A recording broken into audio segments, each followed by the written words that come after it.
So here's an easy drill. It's not easy, but more accessible than, say, headstand. If you're okay with touching your head on the ground, then you will have your head come all the way to the ground. But I suggest we start in a shallow dolphin pose, and you try to bring your shoulders more over your elbows and walk your feet in, and then just gently place the head back towards the ground, and then push the ground away so your head's off the ground, and then bring the head back to the ground, putting weight into your head, then push head off the ground. And again, only if it's okay, you'll put the weight into the head.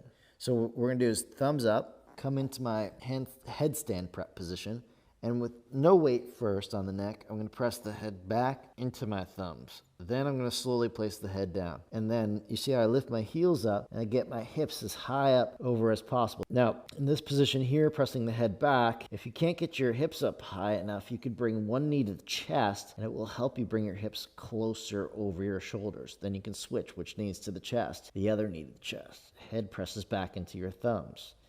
Okay, and then come on down.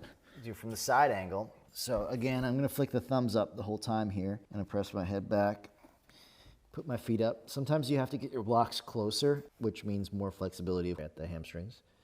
Press the head back, a little length in the back of the neck. I like weight in the center of my head personally. If you wanna look more to the ground, to activate the back of the neck in a different way, you can. Bringing one knee to the chest, and then I use like handstand. I tip, you see my bottom ankle tips my hips over, and then now I can feel light and bring both knees to the chest. And then I just pressed my head back into my thumbs, and suddenly everything lit up in a good way. And I'm actually pretty light right now on my head.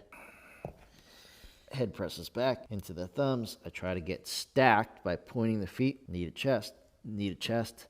If I want to do one leg, I can kind of keep my left foot squeezing into my right leg as I slide the right leg up. See now my left foot is squeezed in, okay? And then I can do the opposite. I think of the vacuum straight up, and my right foot is tracing the left leg. It's squeezing into my left leg as it goes up, so I don't lose control. I don't like flail it back this way. I keep it straight up, and I'm squeezing the legs together, creating friction on the way up. If I do both legs, I'm just squeezing them together as they rise.